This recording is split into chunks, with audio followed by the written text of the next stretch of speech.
Agogo komi aro, ṣẹ̀kẹ̀rẹ̀ komi àṣẹ̀ṣẹ̀ ṣẹ̀ṣẹ̀. Onílù máa ṣe sùn lọ, ìfàjà eré ṣànlá gbédè. Agogo komi aro. Sejam todos bem-vindos mais uma vez na Casa dos Orixás. A Casa dos Orixás é a casa de todos nós, a casa de todo mundo. Na Casa dos Orixás cabe qualquer um. Todos nós estamos aqui, em primeiro lugar, para agradecer sempre pela nossa vida, pela nossa existência, por tudo de bom que nós temos e também em busca de uma energia de abastecimento, de suporte para os nossos desejos. Todos nós temos sonhos, todos nós temos pensamentos, desejos, planos, projetos. Então, é uma das questões que a gente vai tratar hoje aqui, que é o tempo, né? Tudo aquilo que eu desejo, tudo aquilo que eu quero, tudo aquilo que eu planejo é o futuro, que tem o passado, né? Como é que nós chegamos até aqui, tá? E em vários momentos da nossa vida tem uma disputa aí nesse tempo, entre o passado e o futuro. O momento presente é exatamente esse daqui e agora. O futuro é daqui 5 minutos, mais tarde, amanhã, depois, daqui 10 anos, 20 anos, 50 anos. Isso é o futuro, né? E muitas vezes nós vamos nos deparar com aquela brincadeira na corda lá, né? Um puxa de um lado e o outro puxa do outro. E nós vamos ter uma interferência do passado na nossa vida. Nós só estamos aqui hoje porque existiu um passado, não é? Nós acreditamos na reencarnação, nós acreditamos na continuidade da vida, então nós estamos aqui porque nós tivemos um passado, porque nós já tivemos uma existência anterior, várias, aliás, né? E o momento do nascimento, que é o momento mais importante, que é o momento em que esta vida que nós estamos agora começou. E nós estamos hoje para fazer um oxé em agradecimento aos nossos ancestrais, aos nossos antepassados. E é exatamente o ponto desta conversa. Se nós estamos aqui, é porque nós tivemos os nossos antepassados, porque nós tivemos nosso pai, nossa mãe, e atrás deles, né, várias outras gerações. Os nossos avós, bisavós, trisavós, e são várias gerações atrás, e nós sofremos a influência de todas essas gerações. Existe uma transferência biológica, né, física, nós herdamos características físicas, mas também espirituais desses nossos ancestrais. E quando nós fazemos esse agradecimento, então eu agradeço aos meus pais porque eles tiveram os pais dele, então nós estamos agradecendo para trás, esse anterior. A gratidão, ela faz parte do culto dos orixás de uma forma crucial, muito importante. Nós agradecemos, amanhecer o dia, nós agradecemos. Eu agradeço o dia de hoje, eu peço a bênção pelo dia de hoje, nós saudamos o dia de hoje, fazemos agradecimentos. O costume do povo iorubá, do povo de orixá, é agradecer e cultuar os seus antepassados e honrar o pai e a mãe. Nós sabemos, nem todo mundo tem pai e tem mãe maravilhosos, não é isso? Nós sabemos que existem histórias de relações conturbadas com familiares, mas, de qualquer maneira, o agradecimento pelo fato do nascimento, ele já está embutido nisso. Então, mesmo não temos tendo uma relação muito favorável, né, com relação aos nossos pais, mas o agradecimento pelo nascimento é fundamental e não importa quem ele seja, quais foram os problemas, quais foram as limitações, o que foi que aconteceu na vida deles, o porquê deles serem dessa maneira, ou maravilhosos ou não. Tudo tem uma razão de ser, tudo tem um porquê. E nós temos que entender isso e aceitarmos e entendermos que o nosso agradecimento, nós agradecemos aos orixás, nós agradecemos a nossa comida, agradecemos o dia que passou, a gratidão, né? Tudo aquilo que alguém faz por mim, eu sou grato, eu agradeço. A gratidão faz parte da nossa educação, dizer obrigado, né? E nós vemos isso, os antepassados, eles são tratados de uma forma com muita honra, com muita gratidão. E às vezes isso fica um pouco distante aí do nosso dia a dia, nossa vida, a gente acaba esquecendo isso. Mas dentro da religião dos orixás, o costume de agradecimento e de colocar a cabeça no chão, de fazer saudação aos antepassados, um costume, é diário isso. Tá? Como muitos dos antepassados são enterrados dentro das próprias casas, então os túmulos ficam nos corredores, nos quintais, fora da casa. A criança acorda, ela vai fazer saudação ao avô que morreu, aquele antepassado daquela casa, vai lá, vai bater cabeça, vai fazer saudação. E nós não temos isso, nós vivemos numa outra sociedade, né? Aqui no mundo ocidental é diferente, mas mentalmente nós fazemos esse agradecimento. Quando eu agradeço o meu nascimento, eu estou fazendo, demonstrando essa gratidão através das minhas orações. E quando acontece o nascimento, a própria fecundação, nós já falamos várias vezes aqui, o milagre, né, da essência masculina, da junção, da fusão da essência masculina com a essência feminina, e aí ocorre a fecundação. Essa criança, ela começa a existir, né? Acontece que a gravidez, ela não é a conquista. A conquista é o nascimento da criança. E tanto que o costume iorubá, o costume das pessoas que cultuam os orixás,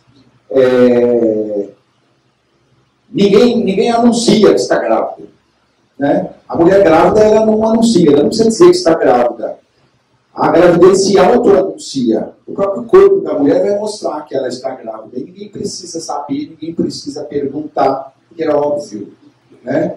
Então, o costume é não se perguntar. Por quê? Porque a gravidez, ela tem um processo, não é, de adaptação espiritual, de um conjunto de forças. Então, tudo isso é tratado com muita gentileza, com muita educação, com muita delicadeza, de não interpelar a mãe a respeito daquela gravidez ou daquela criança. A conquista é o nascimento da criança. A hora que a criança nasceu, aí é a conquista. Aí sim, né? E nós temos aqui um outro costume, não é? A mulher fica grávida, aí já fala para todo mundo, já coloca na internet, já tira foto da barriga, já faz um carnaval em cima disso, né? Uma coisa totalmente desnecessária, porque muitas vezes as pessoas não entendem toda a complicação desse período de construção espiritual dessa criança que está lá dentro do útero da mãe, protegido lá. E todo mundo a mulher passa por uma explosão, né, de hormônios e tudo, e aí dentro são vários sentimentos, vários pensamentos, e não tem como a gente saber o que está se passando na cabeça daquela pessoa, qual que é o estado, né? Então, por educação e por gentileza, não se pergunta isso. E mesmo quando a criança nasce, ninguém pergunta se é menino ou menina. Ninguém pergunta. Não tem esse costume. O Iorubá não pergunta. Porque nasceu um ser. Nasceu uma pessoa. Não importa se é menino ou menina. E aqui faz o chá da revelação, já quer saber antes, quando a criança nasce, o que é menino ou menina? É uma curiosidade, as pessoas querem saber, fazem conta até. Né? Você já tem um menino, vai nascer uma menina. Você já tem uma menina, vai nascer um menino. A gente não sabe, né?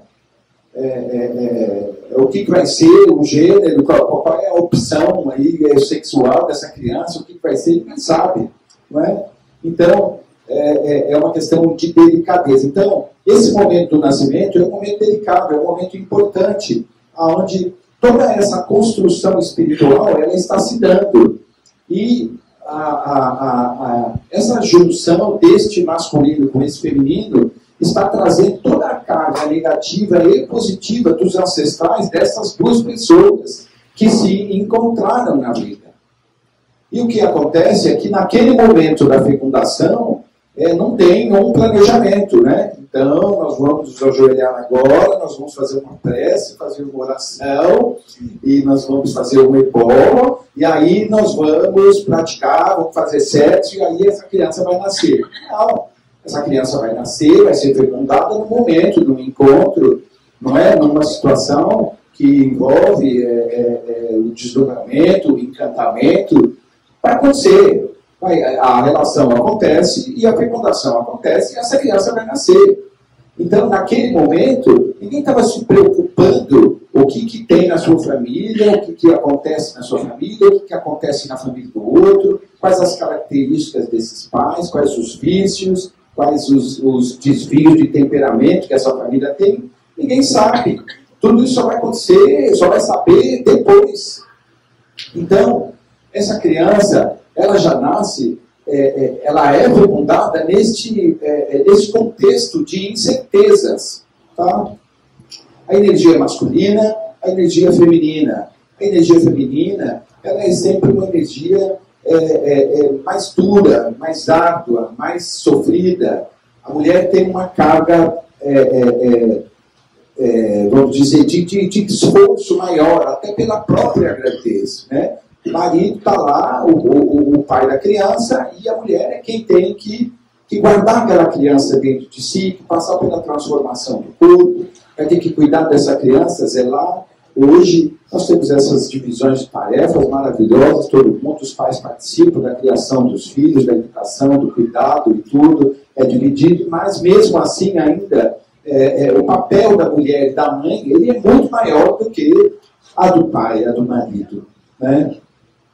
E essa ancestralidade, ela traz essa coisa do passado que nós tivemos. Então, cada um viveu num tempo. Hoje, nós vivemos num tempo em que nós temos facilidades, nós temos acesso a notícias, a informações, a educação de uma maneira que não existia há 30, 40 anos atrás. Tá? 100 anos atrás, 200 anos atrás, seus bisavós viveram em que tempo? Em que época? A expectativa de vida de uma pessoa há 200 anos atrás era uma, hoje é outra.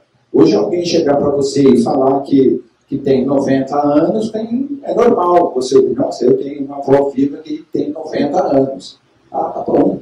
Ninguém se espanta com isso. Tá? A longevidade, né, a expectativa de vida, uma pessoa passar dos 80 e tudo, mas só que isso não era assim lá atrás.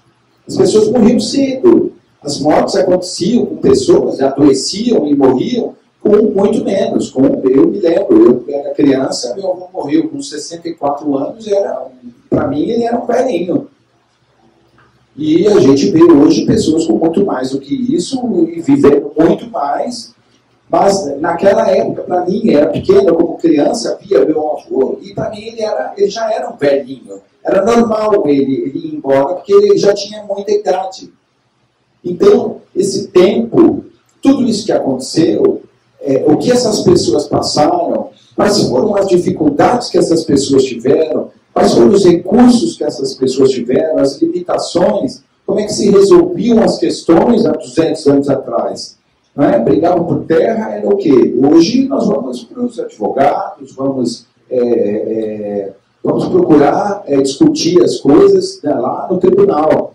Só que isso, há muito tempo atrás, era resolvido aonde? Era na bala, na facada. Né? Era assim. Por isso que de vez em quando a gente tem uma vontade de cometer umas bobagens, né? Que vem na cabeça, tem uma lembrança aí de alguma coisa que aconteceu lá atrás. Ou nós já fizemos, ou algum antepassado nosso já fez. O que vem na cabeça, vem. Né? Então, nós temos reações e instintos e situações emocionais que são muito fortes, são muito marcantes. Hoje, nós podemos elencar aqui 10 momentos ruins da vida e nós conseguimos fazer isso rapidinho. Você elencar 10 momentos extremamente felizes da sua vida, você vai demorar muito mais para buscar, para procurar. Por quê? Por que que o ruim é mais forte? Por que que a tristeza, a perda, o desapontamento tem uma marca maior, mais forte, mais intensa? Então, tudo isso aconteceu lá atrás e nós ainda temos essa lembrança emocional dentro de nós. Então, tem pessoas que chegam numa determinada idade, o cara chega lá aos 40 anos e está deprimido, como se a vida estivesse acabando, triste, não se sente mais útil, começa a buscar doença, a mulher, o homem. Por quê? Porque no passado, ou algum antepassado, ou a gente, né, na nossa própria vida, nós podemos ter perdido a nossa vida naquela idade. Então nós temos uma lembrança. Você lembra da morte, mas não lembra do nascimento. Emocionalmente. Essas lembranças ficam na nossa cabeça. E aí, lembra daquele começo da conversa, quando eu falei daquela briga da corda, de puxar de um lado para o outro?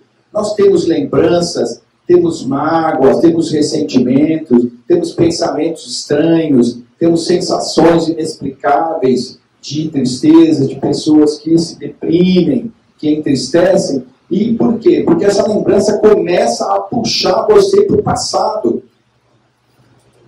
E aí, essa velocidade daquilo que nós queríamos para o futuro, o tempo que nós demoramos para chegar naquele futuro que nós desejamos, começa a ser alterado. Porque tem uma corda puxando você para trás, puxando você para as lembranças ruins, agora mesmo, nessa nossa vida. Acontecimentos que nós tivemos, desapontamentos. Se você é uma pessoa que tem essas lembranças marcadas na cabeça e não consegue avançar, uma perda, uma demissão, não é? Um distrato, uma situação familiar, um problema no trabalho, uma dificuldade que passou, e aí você não vai conseguir avançar, porque esta velocidade do tempo, ela é alterada. Quando você começa a ter essa sensação, tem algo que te puxa para trás. E tem dias que você pode acordar sob a interferência de um desses antepassados que ficaram lá atrás. Então nós temos o dia que você acorda, o vovô, a vovó, o bisavô, lá, a trisavó, que viveu há não sei quantos anos lá atrás, em que as soluções plausíveis para aquela pessoa eram situações que hoje não cabem mais. Então tem um deslocamento no tempo. Tem uma falha. E nós precisamos dessa correção. Quando nós cultuamos a divindade Egungun e Igeré, né? Egungun é um conjunto, vamos dizer, né? De energias que cuidam dos nossos antepassados, dos antepassados notáveis, e também desta situação. Então, aquela pessoa brilhante, aquele grande sacerdote, aquela grande inteligência que morreu, isso fica num departamento aí que nós podemos acessar através dos rituais, através das divindades, e buscar soluções, e buscar apoio e sabedoria, não é? Dessas pessoas. E também para nos ajudar nesta situação que eu estou dizendo, em que nós temos um deslocamento, em que nós temos um gap aí, né? Tem um pulo aí. Você pega e daqui a pouco você está conectado a um antepassado seu lá atrás e que está interferindo na sua vida, que está impedindo o seu progresso. Então tem muitas sensações, muitas emoções que a gente não consegue explicar, a gente simplesmente sente e não consegue explicar. E isso atrapalha a sua vida. Nós somos futuristas, progressistas. Nossa visão é de progresso, é de ir para frente. É de construir coisas, de buscar, né, a ambição, o combustível daquilo que eu quero, o que eu desejo, para onde eu vou, o que eu vou buscar. É para frente, é para o futuro, é uma âncora. Não cabe arrependimento, porque você tem que deixar, tem coisas que tem que ficar para trás. A experiência do que não foi bom, ótimo, tudo bem, nós guardamos, errei, não vou errar de novo, ou tive um deslize, um desequilíbrio, porque eu tive uma perda, eu tive algo de problemático na minha vida, então eu deixo lá atrás, mas eu tenho que seguir a minha vida daqui para frente, senão esse futuro fica comprometido. E nós queremos o futuro. Então os orixás que trabalham com o futuro, eles nos ajudam a nos impulsionar. Então nós vamos aqui, vamos trabalhar, vamos pedir para o Ogum para trazer o trabalho, Vamos pedir para a Jê para trazer a prosperidade, vamos pedir para o Xon para nos trazer o amor, a doçura, a Ibé, para que as nossas relações sejam saudáveis, para que a gente tenha encontros positivos na nossa vida, que nos puxem para frente. Os outros já puxam para frente, mas a gente tem algo dentro de nós, dentro do nosso ori, que pega você e puxa para trás. Então nós precisamos dessa correção. Então nós temos que ter esta necessidade do Egogum na nossa vida. Dentro dos Odus e Fá, vários relatos tratam desse aspecto. Nós vemos dentro do processo iniciático em Fá, quando os Odus são sacados, algumas pessoas têm categoricamente, essa pessoa tem que cultuar Egogum, tem que cultuar as divindades relacionadas à ancestralidade, tem que cultuar Geledé, tem que cultuar Igunoku, tem que cultuar Oro, tem que cultuar essas divindades. Por quê? Porque essa pessoa tem uma tendência a ter atrasos na vida, a ser puxada para trás. Porque tem comportamentos que cabiam numa época distante e que não cabem mais agora. Essa pessoa vai ter problemas. E Fá está prevendo isso. E Fá determina isso. Tem gente que tem... Sabe qual é um euó que eu escutei de uma pessoa que tem como proibição não perder a esperança? Você tem euó de proibir a esperança. EO são alergias espirituais, tá? São tabus. Dentro do processo inicial de Renivá, tem um determinado momento que, por conta, em relação ao seu Odu de nascimento, vão ter características, comidas que você não pode comer, comportamentos que você não pode ter, tem algumas notificações sobre alergias espirituais. E tem pessoas que têm uma proibição de perder esperança. Significa que essa pessoa ela pode correr o risco de se prostrar, de não ir para frente. A esperança, o que é? A esperança é o futuro, é o vir a ser, é o que eu quero lá na frente. É o meu sonho, eu tenho esperança da viagem, do encontro, do casamento, da casa própria, do carro, da troca, do avanço, do progresso, a esperança. E ela é relacionada à fé, quando isso é fixado, né? A esperança ela pode ser uma coisa vaga. Aí quando você tem a fé, a certeza, o planejamento, essas coisas começam a se encaminhar para acontecer. E isso é o quê? Isso é empurrar você para o futuro, para frente. E tem pessoas que têm uma tendência a se estagnar, a não sair do lugar, a não se modificar. Pessoas com pensamentos que não são progressistas. Pessoas com relacionamentos que não saem do lugar. Chega até um determinado nível, para, não volta. Fica ali, parado. É como se fosse uma tela ali, batendo na mesma tecla, não avança, não vai para frente. A vida da pessoa não se modifica. Então essa pessoa precisa cultuar a ancestralidade com afinco, porque com certeza ela tem amarras, essa corda puxando essa pessoa para o passado e não deixa ela avançar. E a consciência disso é que é fundamental. Se você tem uma propensão a ser dessa maneira, e você entende que isso é um problema, então você começa a mudar a tua postura, a mudar a tua visão das coisas, e passa a ter a projeção do futuro. Vamos para frente. Estamos trabalhando com o tempo da vida. Tudo que nós fazemos, pedimos longevidade. Então nós temos um tempo de vida, nós temos um prazo. Quando você é criança, você não pensa nesse prazo. Quando você é adolescente, você não pensa nesse prazo. Quando você está lá na juventude, aí entrando para a idade madura, você não pensa nesse prazo. Você só vai pensar nesse prazo depois. Vai dizer, poxa vida, nossa, olha, eu estou com 40, estou com 50, eu era para ter feito isso, não fiz aquilo, eu estou aqui ainda, o que aconteceu comigo, por que eu estou parado? O que foi? Por quê? Porque essa pessoa não teve esse estado e não teve a orientação de que ela já tinha que ter pensado isso lá atrás. Tem coisas na vida que nós vamos ter que fazer trocas. A nossa juventude, ela tem que ter trocas. Eu acho que todo mundo tem que se divertir, tem que passear, tem que ter, experimentar a vida. Ótimo, tudo bem. Mas você pode ficar eternamente aí. Está parado no tempo. Está parado no tempo, não vai avançar. é muito gostoso, é muito legal, é maravilhoso, a festa é incrível, mas você não sai do lugar, tá bom, é maravilhoso, você está ali, mas também não tem progresso. Então nós temos que trocar algumas coisas da juventude. Nós temos que trocar algumas coisas da idade madura, porque se eu quero viver mais, eu tenho que avançar. E para avançar, eu tenho que largar coisas do passado para poder ir para frente.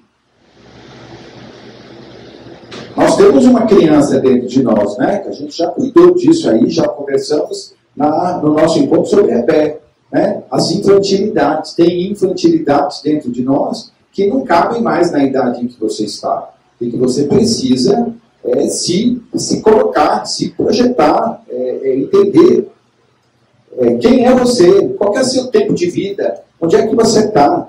Tem que ter um choque de realidade aí, de fazer essa conta. Qual que é o ganho, qual que é o prejuízo, para onde eu vou, como que eu vou avançar, como que eu vou evitar o retrocesso e buscar mudanças. Porque aquela pessoa que tem uma insatisfação interior e não sabe de onde vem, não sabe por quê, tem algum problema relacionado ao passado, à ancestralidade, certeza absoluta. Nós temos repetições de tragédias, de vício, né? Bebida, jogo, tem vários vícios, desvios de personalidades aí, negativos, que vêm dos antepassados. Então, se a gente olha para os pais, olha para os avós, já sabe como eles são, fala, epa, pera lá, eu tenho um pedaço desse povo aí dentro de mim. Eu preciso me corrigir. Porque, meus amigos, nós não somos gerados por cardápio, nós não somos gerados por uma relação de escolha. Naquele momento lá, depois da festa, lá no motel, lá, pera lá. Então agora vai ser fecundada a criança, essa criança vai ser lindo, vai ser maravilhoso, vai ser inteligente, vai ser brilhante, vai estudar, vai ser... Não tem como planejar isso lá naquela hora lá. Ninguém pensa nisso. Essa fecundação ela vai acontecer com as características desses pais e de tudo que está atrás dele. Tristeza gera tristeza, derrota gera derrota. Avanço gera avanço, progresso gera progresso. Então, tudo aquilo que essas pessoas têm de positivo, de força, está dentro daquela criança. É por reprodução. Então, se você olha seus pais, e você olha seus avós, e você vê o que eles fizeram, e é só fazer a conta. Nós somos progressistas. O filho tem que ser melhor do que o pai. É uma incumbência. Você tem que avançar.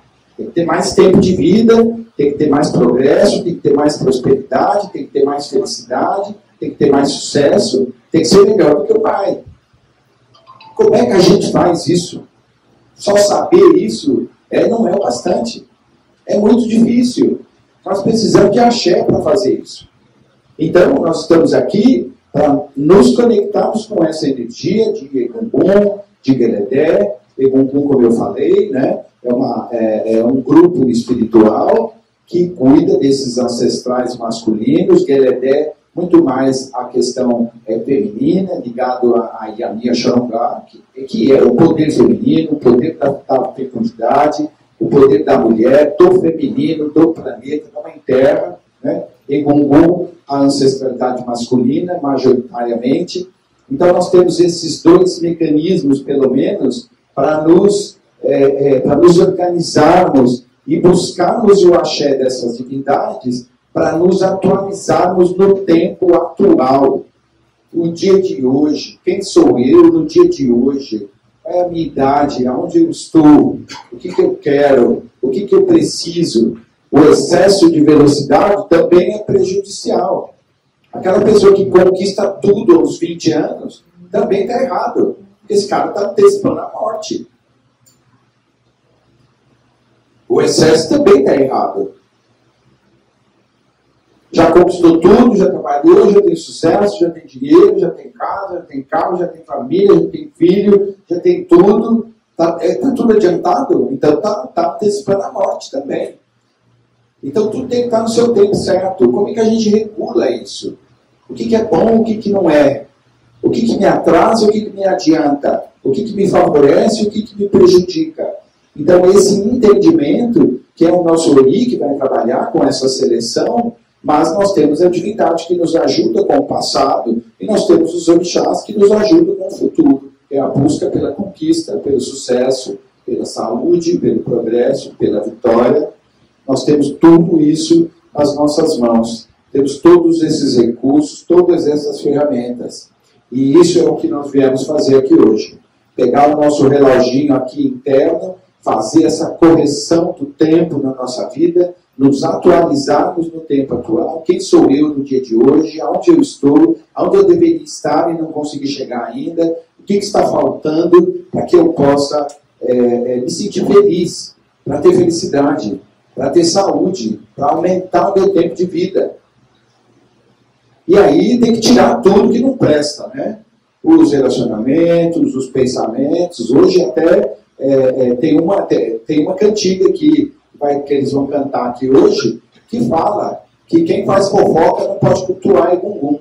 Não pode ser devoto de Egungun quem faz fofoca. Por quê? Porque está cuidando da vida dos outros. Quem cuida da vida dos outros não tem tempo de cuidar da própria vida. Quem critica os outros não está cuidando da própria vida. Quem faz fofoca, quem fala mal dos outros, quem denigre a imagem dos outros, não pode ser devoto de Egungun.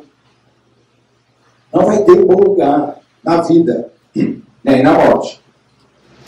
Então, é isso que nós estamos aqui hoje, para pedir para a Geledé, para a energia masculina, feminina, nossa ancestralidade feminina, tirar o lado árduo da vida, não é? Trazer soluções, trazer facilidade, trazer alegria. A dança de Geledé é elegante, é alegre, é lindo. Egungun, não é? Vibrante, Egungun é intenso.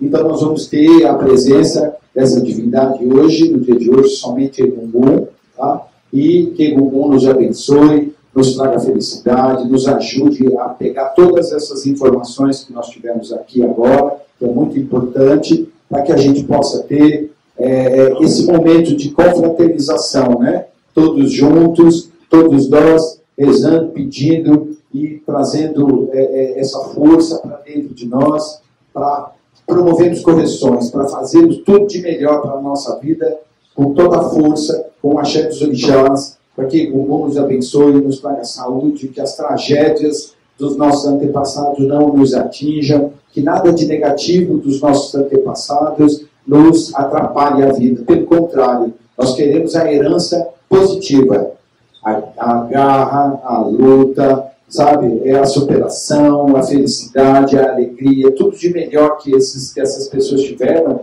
que nós tenhamos e possamos transformar isso em coisas ainda maiores, mais do que o que eles fizeram. Sermos maiores e melhores do que os nossos pais, os nossos avós e todos os nossos antepassados. Tá?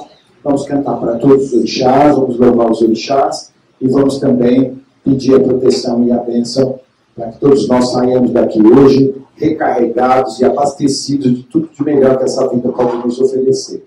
Axé, axé para todos.